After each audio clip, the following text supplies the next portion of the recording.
Dr. Andrea Little Mason, affectionately known as Dr. Doula. Do I look cold? I should look cold to you. It's okay though. I am doing everything I can to make this spring stay.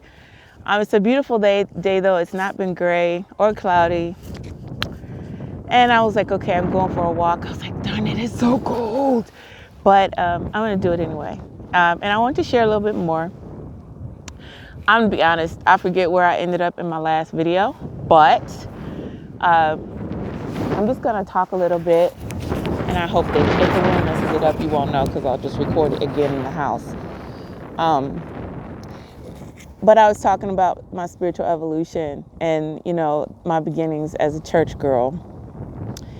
And not being able to question, not being able to say, many things without seeing the frustration of other people.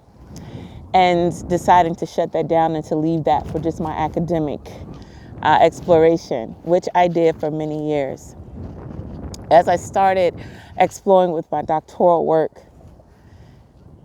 and I understood that there were records of so many things that talked about the truth of things. There were other ways that people had of looking at things, and I had the ability to ask all the questions. I began to ask those questions, and I'm not going to lie, the evolution was an unraveling, like slowly peeling back the onions kind of thing, peeling back the layers of the onion, little by little.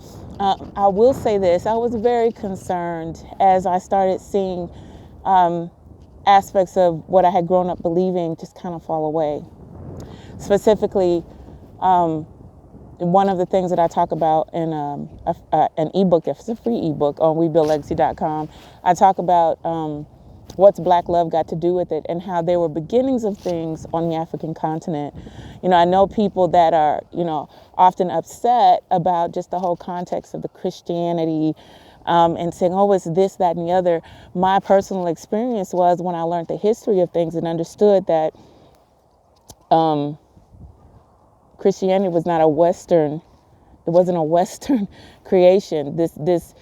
The version of it that's here has been, with many of the context has been, but it was on the African continent first.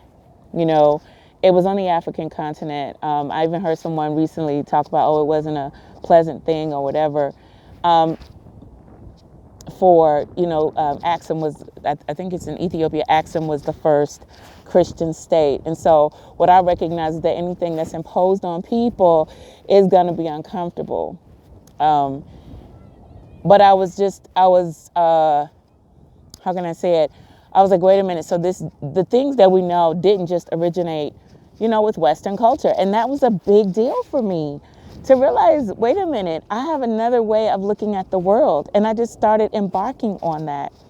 I decided that I would do that. I decided that I was going to not give in to the notion that my beginning was totally to be encased in whatever happened after my ancestors were brought to the Americas forcibly and without consent. That's not my beginning. That's not the beginning. That's not what that's just not what I was going to do. And so I just started exploring, and I just started seeing different ways of looking at things.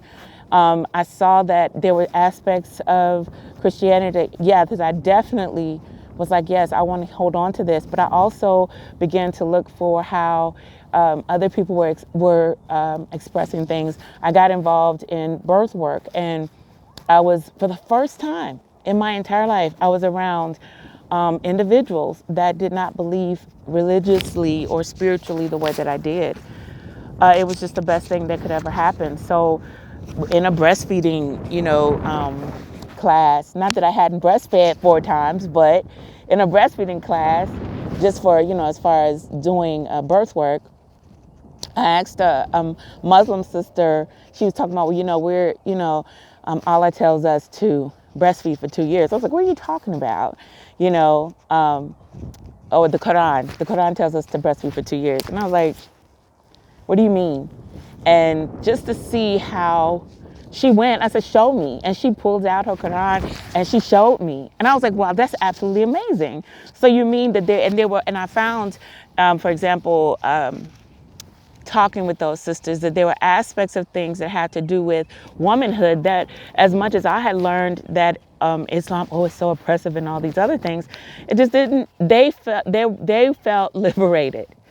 And I was like, wow, that's amazing. So then perhaps, what I have learned from the outside is not everything that is, and perhaps there are other things for me to know. And then I would talk to other people that had other beliefs. And I was like, wow, what? And I would see things and I learned things, and it just for me, it was like, wait a minute. It's not even about whether, people want to instantly be like, so what are you and what do you believe? First of all, it's none of your business. I believe a spiritual walk is a person's own. I don't buy into, and I look at people that are able to coexist, and I see that I'm able to coexist with individuals. And I don't believe that it's for me to go badger someone or anybody to badger me. But what I realize is that it's not an either or for me, it's a both and. It's like I can believe this and I can believe something else. I can see this good in this and I can appreciate that over there. And that's just kind of where I've been. I've been willing to hear. And one more thing, because my fingers are literally frozen. But I wanted to say this, one of the things that I did back away from as far as being, as far as Christianity, is not trusting my spirit. The heart of man is deceitfully wicked. There's no good thing in man, and all of those scriptures, except when it comes to some leaders. You're supposed to put your trust in a leader. Not everybody believes it, but many people do. They'll trust the leader over themselves. And what I decided was that the thing that felt right for me was what I would follow. That's what I decided. The thing that felt like that, I feel that's truth for me. That's truth for me. And I'm not going to push it on anybody else, but I'm not going to deny what feels like truth for me. So with that said, I don't know if I said this last time, but as things began to fall away, I started feeling a little disoriented, and I was like, well, what am I supposed to believe? Where do I start? And I'll leave you with this. Oh my goodness, my fingers are frozen, my nose are okay. I remember asking, what am I to do? What am I to do? If I said this already, then I'm supposed to say it again. What am I supposed to do? What am I supposed to believe? Where do I start? If I see different things falling away. I hope y'all can hear me with this wind. Yikes! And the response that came from my spirit that I heard was, what do you believe the ancients looked at when they were, what do you think the ancients saw? What do you think the ancients believed before any of the words that were spoken? Now, I know that's going to be problematic for some because, the first thing they said, well, the Bible says Adam and Eve. Well, if you look at it more deeply, and I'm not dealing with this right now, but there are other passages that suggest, in Genesis as well, that there was civilization before them. I'm not going to deal with it. And it's right there in the Bible. I'm not dealing with it. Look it up. Ask somebody, because plenty of people, theologians, and those who have been theologians can tell you. But what I will say is this. When I thought about the question at that time, for me, what I heard was, I believe they saw the sun. I believe they saw the moon. They saw the stars. And I believe they were in awe of the fact that the sun that's setting right now over here, when it was high, it caused things to grow. When it was away, things didn't grow as much. The moon, they began to see how it was like in sync with women and that womanhood, which is a whole thing.